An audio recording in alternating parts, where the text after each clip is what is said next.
대림절 기간이지만 우리가 히브리서의 말씀으로 은혜를 좀 더 나누고자 합니다.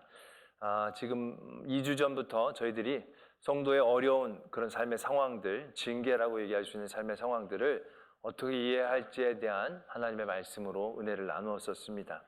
하나님을 믿는 사람이라면 우리에게 닥쳐진 어려운 모든 삶의 환경들, 상황들을 잘 이해하고 인식할 수 있어야 한다는 것이죠. 하나님을 모른다면 그냥 생고생일 수 있겠지만 하나님을 믿는다라고 한다면 믿는 자들에게 주어지는 어려운 삶의 자리들은 하나님이 나를 친자식처럼 훈육하고 붙잡아 주시는 그러한 삶의 자리임을 인식할 수 있어야 한다는 것이죠. 그것이 그렇게 이해가 되면 내가 고생하고 내가 지금 힘든 모든 것들이 단순한 상실, 결핍이 아니라 하나님이 정말로 나의 유익을 위해서 하나님의 거룩함에 참여하시기 위해 세상의 것들을 내 안에서 제하여 주시는 굉장히 은혜의 과정이다라고 우리가 받아들일 수 있게 되어진다는 것입니다. 오늘은 그 어려운 삶의 상황에 처한 성도들에게 주시는 세 번째 말씀입니다. 징계 상황 가운데에서 그렇다면 징계를 받은 우리들, 어려운 삶의 가운데 처해 있는 우리들은 어떻게 행동해야 하는가, 어떠한 삶을 살아야 하는가가 오늘 우리에게 주시는 말씀 가운데에서 적혀져 있습니다. 그 상황을 이제 그렇게 이해하고 인식했으니까 이제 우리는 어떠한 태도로 살아나가야 하는가? 오늘 말씀이 이렇게 적고 있습니다. 피곤한 손과 연약한 무릎을 일으켜 세우라. 많은 징계와 어려움의 삶의 자리들은 우리의 몸에 힘을 빠지게 할 겁니다. 맥을 풀리게 하고 또 절망 가운데 있게 할 것입니다. 힘 낼 수 있는 상황이 아닐 겁니다. 그런 가운데 오늘 말씀은 다시 한번 우리를 일으켜 세우죠. 피곤한 손과 무릎을 일으켜 세우라 라는 것입니다. 이 말씀은 맞죠. 힘없을 때 힘 줘서 일어나야 되겠죠. 그렇다면 그러한 삶의 상황 가운데 있는 우리들에게 피곤한 손에 힘을 주는 건 어디다가 힘을 주는 것을 의미하는 건지, 무릎을 이렇게 세운다는 것은 그냥 단순히 섰다는 것을 의미하는 게 아닐 터인데, 그러면 어느 삶의 부분에 우리가 중점을 두는 것이 무릎을 이렇게 세우는 것인지 우리 다시 한번 생각해 봐야 한다는 것이죠. 우리가 그냥 단순히 운동할 때도 힘 줘라고 할 때 힘 주는 게 생각보다 어렵습니다. 어느 근육을 어떻게 먼저 사용해야 될지 복잡할 때가 많아요. 힘을 주려고 작정하고 하면 그게 쉽지 않을 때가 많다는 거죠. 근데 이건 삶의 모습인데 피곤한 손과 연약한 무릎을 이렇게 세운다는 건 구체적으로 삶의 어떠한 부분을 말씀하고 계시는 건지. 말씀이 이렇게 이어집니다. 너희 발을 위하여 곧은 길을 만들어 저는 다리로 하여금 어그러지지 않고 고침을 받게 하라. 말씀은 이렇게 적고 있습니다. 그럼 피곤한 손과 무릎을 이렇게 세운다는 것은 구체적으로 어떤 행동, 어떠한 삶의 모습을 의미하는 것이냐? 곧은 길을 만드는 과정을 의미한다는 겁니다. 우리는 이 말을 주의 깊게 더 살펴보아야 합니다. 우리가 그런 어려움에 처할 때, 징계를 받을 때 우리 다리는 절개될 겁니다. 마음은 상처를 입을 겁니다. 그렇다면 우리는 그 삶의 자리에서 우리가 무엇을 해야 할지 본능적으로 알게 됩니다. 어떤 일들을 해야 하겠습니까? 저는 다리를 고쳐야겠죠. 마음의 상처를 어떻게든 회복을 해야겠죠. 그래서 온전한 몸이 되는 게 회복이고 우리가 해야 할 일인 것 같아 보입니다. 그런데 오늘 말씀은 순서가 좀 바뀝니다. 우리는 저는 다리를 고치고 상처 입은 심령을 이렇게 세운 다음에 길을 걸어야 될 것처럼 얘기하지만 오늘 말씀은 길을 먼저 닦으라는 거예요. 곧은 길을 먼저 만들라는 거예요. 여전히 내 다리는 절고 있어요. 나는 상처 입지만 나에게 집중하는 게 아니라 내 삶에 내가 걸어가야 될 길을 곧게 만드는 일에 더 집중하라는 거예요. 그리고 그 곧은 길에 내 몸을 질질 끌고 나가라는 거예요. 우리가 사무엘 하에 보면 다윗이 아주 끔찍한 죄악을 저지르는 것을 우리가 만나게 됩니다. 다윗이 다른 남자의 아내를 빼앗죠. 우리아의 아내 밧세바를 빼앗습니다. 빼앗는 것으로 모자라서 그 우리아까지 죽이게 합니다. 그런 엄청난 죄악을 저지르고 난 다음에 하나님께서는 다윗을 징계하십니다. 나단이라는 선지자를 보내서 다윗에게 세 가지의 징계를 내립니다. 첫 번째는 너희 집에 칼이 영원히 있을 것이다. 너희 집안 사람들끼리 아마 칼부림들이 있을 것이다. 라는 징계를 내려주십니다. 두 번째는 너는 나의 다른 아내를 뺏었지만 너의 아내들은 백주대낮에 다른 사람들에게 빼앗기게 될 것이다. 이 두 번째 징계를 내리십니다. 여기까지 내리니까 다윗이 하나님 앞에 회개합니다. 내가 죄를 지었습니다. 잘못했습니다. 그때 하나님이 이렇게 말씀하십니다. 내가 너의 죄를 사하고 너를 죽이지는 않겠다. 그렇지만 여호와의 원수가 크게 비방할 거리를 얻게 하였으니 당신이 낳은 아이가 반드시 죽으리이다. 다윗과 밧세바와의 사이에서 낳은 아이는 죽게 된다는 세 번째 징계를 하나님께서 내리십니다. 그리고 그 아이가 병에 걸려 죽어갑니다. 그 소식을 듣고 다윗이요, 식음을 전폐하고 하나님 앞에 엎드립니다.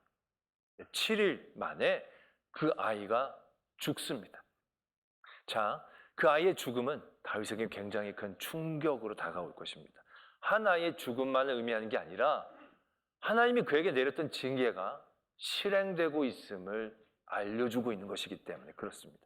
하나님의 징계가 이제 시작이 된다는 것을 의미하고 있는 것입니다. 이제 아이가 한 명 죽은 것으로 끝나는 게 아니에요. 그 다음에 하나님께서 얘기하신 징계가 뭡니까? 그의 아내가 백주 대낮에 빼앗긴다는 거예요. 그의 가정에 칼이 늘 있게 된다는 거예요. 이건 한번 상상해 보면요, 그 상황이 너무 끔찍한 거예요. 이런 일들이 벌어지려면 이웃의 나라가 아주 대적이 원수가 쳐들어와서 예루살렘을 다 함락하고 멸망시키고 막 그 나라의 사람들을 죽이고 그 다음에 아내를 빼앗는 그런 상황이 아니면 그런 상황이 벌어지지를 않는 거예요. 그런 상황이 다윗에게 벌어진다? 엄청나게 두려울 수밖에 없는 상황인 거예요. 이게 한 명의 죽음이 아니라 그의 삶에 이제 앞으로의 하나님의 징계가 있다는 것 자체가 너무나도 공포스러운 삶의 자리를 맞이하게 되는 거예요. 근데 그때 다윗이 어떻게 행동하는가를 눈여겨봐야 하는 거예요. 우리는 대부분요, 어떤 징계나 문제나 어려운 상황이 있게 되면 그 결과를 오롯이 자기가 감당하고 자기가 짊어지는 것에 본능적으로 거부감을 나타내죠. 그래서 늘 우리가 핑계, 탓 많이 하지 않습니까? 몇 주 전에 수능이 있었지만 여러분들도 대부분 그러셨을 거예요. 시험을 보고 나서 시험이 굉장히 어렵고 시험을 못 봤어요. 그럼 나오면서 여러분들이 뭐라고 합니까? 다 문제가 어려웠다. 문제가 어려웠다. 이렇게 얘기를 하지 않습니까? 지가 공부 안 한 건 생각을 안 하고 문제가 어려웠다는 거예요. 나는 엄청 어려웠지만 쉽게 푼 애들도 많거든요. 이건 자기의 문제지 문제의 문제가 아닌 거예요. 근데 우린 다 문제가 어렵다, 문제가 이상하다, 선생님이 별나다, 아니면 탓을 들죠. 어제 저녁에 한잠도 못 잤다, 자려고 그랬는데 엄마가 나를 긁었다, 속이 안 좋았다, 머리가 어지러웠다. 자기가 공부하는 가장 결정적인 문제가 있는데 그 탓을 안 해요. 그렇지 않습니다. 본능적으로 그래요. 요즘 김장 담그시는 분들 더러 계시는데 김장 담그고 나서도 맨날 그래요. 김장김치를 주시면서 이번 김장은 참 맛이 좀 그래요. 이러면서 꼭 이래요. 배추가 안 좋아서요. 요번에 고춧가루가 안 좋아서요. 무가 안 좋아서요. 아니 자기가 잘못 담근 거 가지고 왜 배추, 그런 똑같은 배추를 잘 담그는 사람 많기만 많더구만. 꼭 배추 탓하고 무 탓하고 날씨가 더워서 탓하고 할 때 추워서 탓하고 늘 핑계와 탓을 하는 게 우리의 본능이잖아요.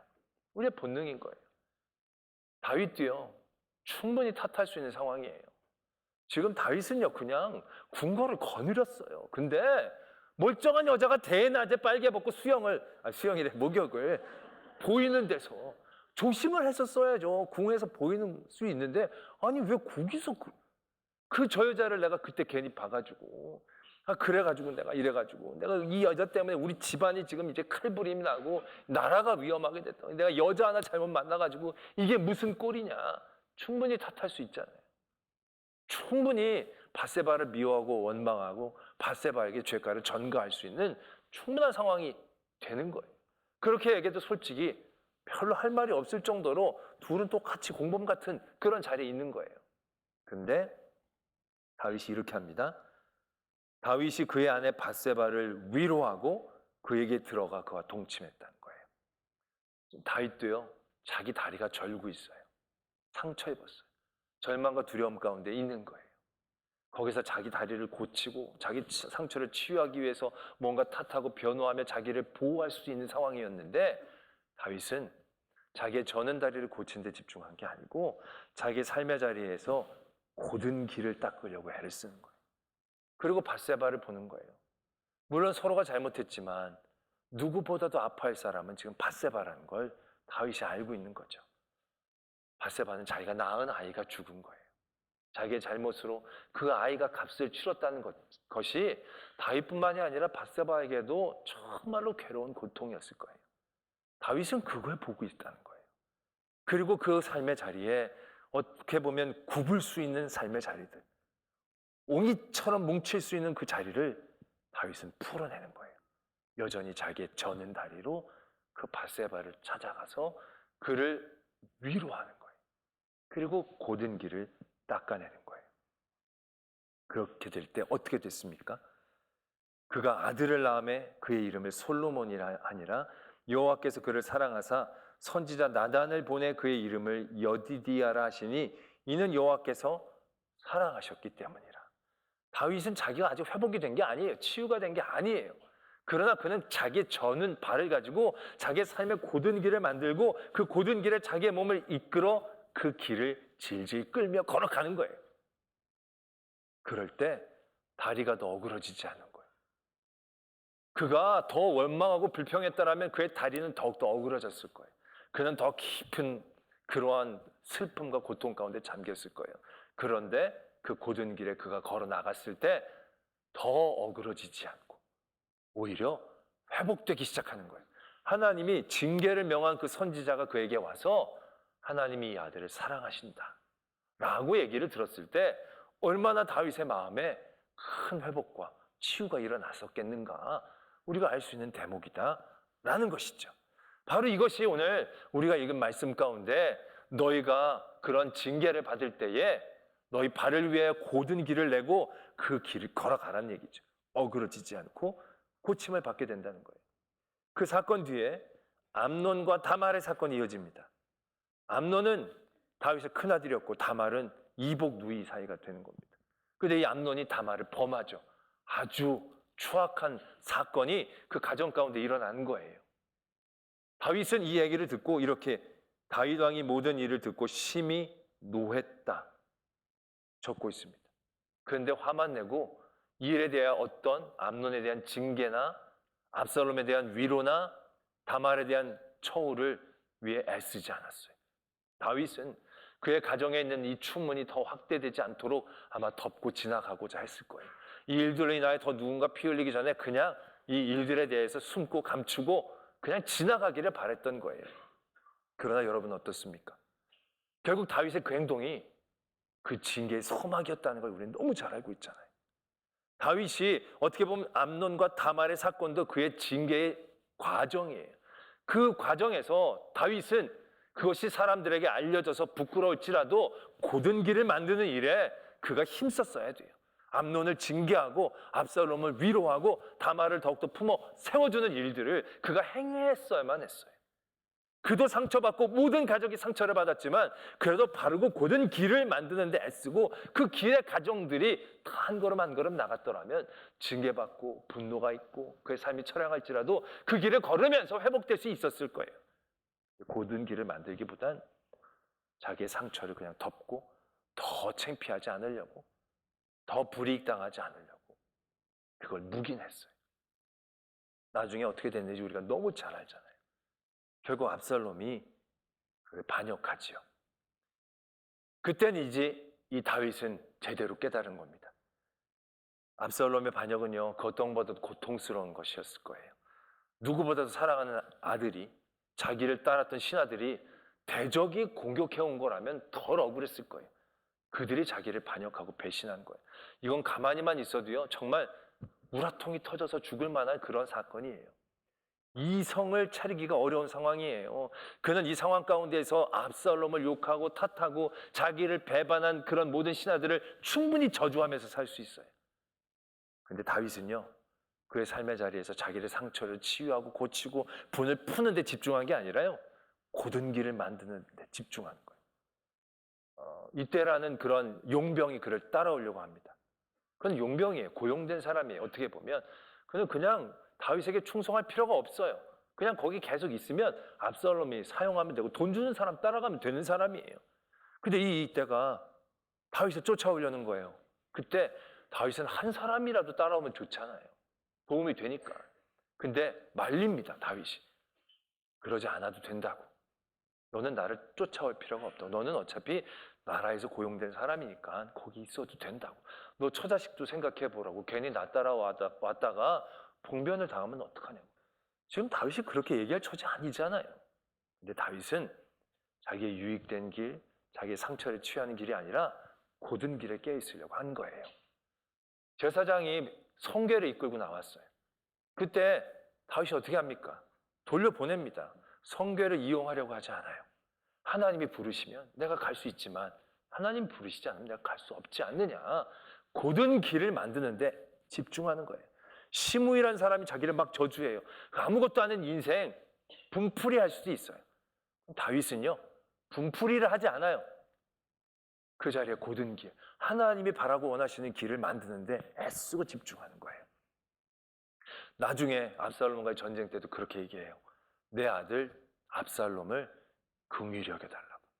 지금 압살롬만 죽이면 문제가 해결되는데 다윗은 그를 죽이고 자기가 다시 복권되는데 중심을 두는 게 아니라 자기의 전은다리로 자기 사랑하는 아들, 그 아들을 불쌍히 여긴 그 고든 길을 만드는데 애쓰고 있었다는 거예요. 결국 진정한 승리가, 진정한 치유가 어느 곳에서부터 오는지 그 사건은 우리에게 극명하게 알려주는 거예요. 자기의 상처를 치유하고 자기의 다리를 고쳐서 해결하는 게 아니고 고든 길을 만들었을 때 그 길에 자기의 저는 다리로 걸음을 질질 끌어나가게 될지라도 결국 그 길에서 하나님의 치유함을 얻게 되어진다는 거죠. 오늘 말씀은 우리에게 그걸 가르쳐주고 계신다라는 것이에요. 오늘 이어지는 말씀에 보면 14절에 이렇게 읽지 않았지만 적혀져 있어요. 모든 사람과 더불어 화평함과 거룩함을 따르라. 많은 분들이 결핍과 부족과 문제와 환난의 자리를 만나면 제일 두 가지를 먼저 내려놓아요. 바로 뭐예요? 화평함과 거룩함인 거예요. 가정에서도요, 애들이 문제가 있으면 부부끼리 어떻게 행동을 합니까? 당신 맨날 나돌아다니고 애한테 신경 좀 써야 되지 않냐고. 아내는 남편에게 전가를 하죠. 남편은 뭐라고 합니까? 집에 있으면서 애들 제대로 보지도 않고 그게 뭐냐고. 그러면서 서로가 서로에게 상처를 주고 전가를 하고 화평함을 떨어뜨립니다. 그 징계와 어려움의 상황 가운데에서도요. 근데 여러분 생각해 보세요. 자녀에게 문제가 있다. 가장 상처받고 아픈 사람은 그 아내와 남편, 엄마와 아빠예요. 둘 다 상처 입은 사람이고 둘 다 고통당하는 사람이에요. 누가 누구보다 더 옳고 그르고 하는 게 중요한 게 아니라 상처 입은 게 중요한 거예요. 그랬다라고 한다면 그 징계 상황 가운데에서 남편을 탓하고 아내를 탓하기보다는 당신 안에서 애를 많이 썼는데 아이가 그래서 얼마나 마음이 아프냐고 그렇게 얘기해 줄 수 있어야 되지 않겠습니까? 서로 물론 아프지만 당신 밖에서 신경 쓸 것도 많은데 애들 때문에 신경 쓰게 해드려서 내가 너무너무 미안해요. 누구보다 가슴 아플 아빠와 엄마를 서로가 위로해주고 화평함 가운데 그 고든 길을 만들어내야 그 길에 서로 상처받은 아내와 남편이 엄마와 아빠가 그 길을 걸어가며 무언가 또 다른 회개와 또 다른 하나님의 회복의 자리들을 만날 수 있지 않겠냐는 거예요. 자기 회복, 자기 상처만 회복하려고 자기 아픔만 드러내려고 하고 그러다 보면 제대로 그 다리를 고치지도 못한 상태에서 더 어그러질 수밖에 없다는 것을 오늘 말씀은 우리에게 가르쳐주고 계신다는 얘기죠. 기드온이라는 사람이 있었어요. 사사였죠. 사사기 시대 때 이스라엘 민족은 참 많이 죄를 저질렀어요. 그래서 하나님 또 징계를 굉장히 크게 내리십니다. 미디안 사람들을 통하여 아주 그들의 삶을 피폐하게 합니다. 그래서 하나님이 기드온을 찾으러 갔을 때 기드온이 뭐라고 있었느냐면 포도주 틀에서 타작을 하고 있었던 거예요. 대놓고 타작을 못하는 거예요. 걸리면 다 빼앗길까 봐. 그 정도로 그들의 삶이 깊이 개입되어서 짓눌려 있었다는 얘기죠. 타작마당에서 포도주 틀에서 타작하고 있다가 하나님을 만난 기드온. 하나님이 그 기드온에게 그 이스라엘 민족을 구원코자 하신다라고 가르쳐 주세요. 군대를 조직하고 싸움을 하게 하십니다. 여기서 눈여겨봐야 될 대목이 있어요. 우리는 그때 그 징계 상황에서 기드온이 하나님을 만나고 강한 믿음과 강한 의욕을 가지고 일어나서 아주 용감하게 나간 것처럼 보이지만 그렇지 않아요. 기드온은요, 싸우는 전날까지도 마음에 확신이 없었어요. 싸우는 전날까지도 기도는 온전치 못했어요. 근데 그 기드온을 하나님이 어떻게 이끌어 주시느냐? 기드온에게 막 용기를 주시는 게 아니라 그에게 곧은 길을 만들라고 하세요. 그 곧은 길은 순종의 길이에요. 순종의 길. 하나님께서 그 일을 맡기시고 그 일 가운데 하나님께 순종하게 하시는 거예요. 3만 2천 명 왔는데 돌려보내라는 거예요. 2만 2천 명 돌려보냈는데 더 돌려보내라는 거예요. 그래서 300명만 남겼는데 그걸 계속 순종하게 하시는 거예요. 300명에게도 무기를 주시고 뭐 창을 주시고 칼을 주신 게 아니라 항아리를 들고 횃불을 들고 나팔을 들라고 하시는 거예요. 이게 뭐 싸우는 건지 장난을 치는 건지 모르는 거예요. 그런데 하나님은 그 순종의 길에 기드온이 걷게 하시는 거예요. 기도는 온전하지 못했어요. 여전히 상처 입고 짓눌려 있었어요. 근데 하나님이 그 순종의 곧은 길을 걸어가면서 치유되기 시작하는 거예요. 회복되기 시작하는 거예요. 그의 마음에 하나님을 향한 믿음이 다져지기 시작하는 거예요. 하나님은 그러한 거룩함의 자리, 거룩함의 곧은 길을 우리에게 주시는 거예요. 예배하는 거, 기도하는 거, 찬양하는 거, 섬기는 모든 봉사의 자리들이요, 우리에게 어떻게 보면 되게 성가시게 느껴질 때가 많지 않습니까? 우리가 어려움을 당할 때, 고난을 당할 때, 징계를 당할 때, 아까도 말씀을 드렸지만 우리는 늘 지름길을 찾는 데 빨라집니다. 내 다리가 불편한데 어디 제대로 된 길로 가겠어? 빠른 길, 곁길로 우리가 가게 세상은 미혹합니다. 다니엘이 기도의 곧은 길을 그의 삶에서 늘 가려고 애를 썼지만 대적들은 그 길을 굳게 만드는 거예요. 기도하면 죽는다라고 얘기를 하는 거예요. 그러나 그럼에도 불구하고 다니엘은 그 상처 입은 심령이었지만 굽은 길로 가지 않아요. 곁길로 가지 않아요. 그 곧은 길에 그의 모든 것들을 던져내는 거예요. 아까도 말씀을 드렸지만 우리가 문제가 있고 어려움이 있으면 화평함과 거룩함이 제일 먼저 상실되기 쉬워요. 근데 이 화평함과 거룩함이라는 곧은 길을 우리가 지켜내야 돼요. 내 모든 힘에 다 힘이 빠지고 맥이 풀린다 할지라도 그 길을 붙잡고 그 길을 걷는 일에 애써야 돼요. 여전히 걷지 못하고 질질 기어간다 할지라도 기어서라도 그 자리에 서야 돼요. 기어서라도 그 자리를 지켜내야 되는 거예요. 그리고 그 길에서 기어가야 되는 거예요. 그럴 때 하나님이 우리를 이렇게 세워주시는 거예요. 예수님이 시험당하고 고난당하셨잖아요. 예수님도요, 자기 힘과 자기 능으로 이기실 수 있는 분이지만 예수님도 자기 힘과 능으로 싸우시려고 그런 게 아니에요. 예수님도 주님께서 그에게 베풀으신 그 곧은 길에 서려고 하셨던 거예요. 시험을 당할 때도요, 돌을 떡으로 바꿔내실 수 있는 능력이 있었어요. 그런데 그 길에 쓰지 않고요, 말씀의 길에 그가 쓴 거예요. 말씀으로 사단을 대적하시는 거예요.